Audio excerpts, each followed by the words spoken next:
hundreds of thousands of Ukrainian civilians are crossing borders into neighboring nations to escape the fighting. The UN Refugee Agency estimates 368,000 men, women and children have left Ukraine so far since the Russian advance began just 4 days ago.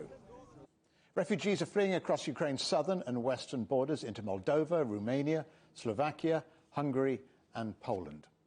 Our correspondent Guy Henderson is at the Slovakian border village of Ubla, having crossed from Ukraine a few hours ago. Guy, we spoke to you yesterday as you were heading out of Ukraine. What is the situation on the other side of the border? What have you seen so far?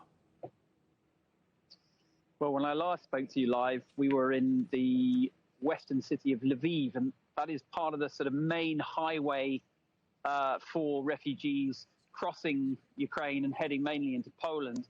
But what's happened is that there's so many people trying to cross through that main route that wait times are 24 hours plus now. And so that means that the message is getting through for people, if they can, to try and find alternative routes. This is the Slovakian side of what's called the Ubla border crossing, and it is essentially a small sort of outpost on the very northern end of the Carpathian Mountains.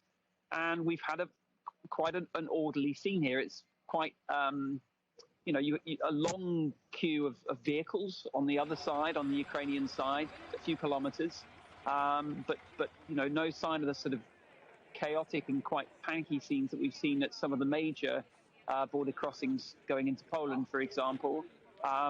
There was a small group of people on foot, perhaps a few hundred people on the Ukrainian side, and they are processed very quickly, very easily through and into the Slovakian side. There's not much paperwork involved.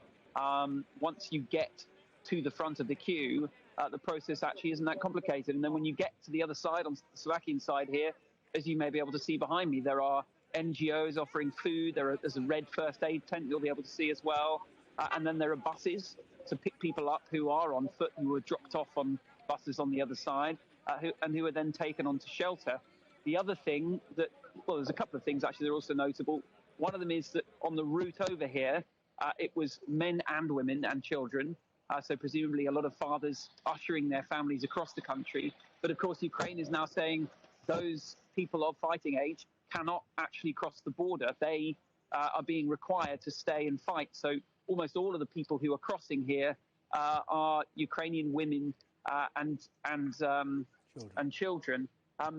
The other thing that is you see time and time again is that there was that initial stage of panic. It took so many people by shock, and families were often split, with half of them making it, the other half not.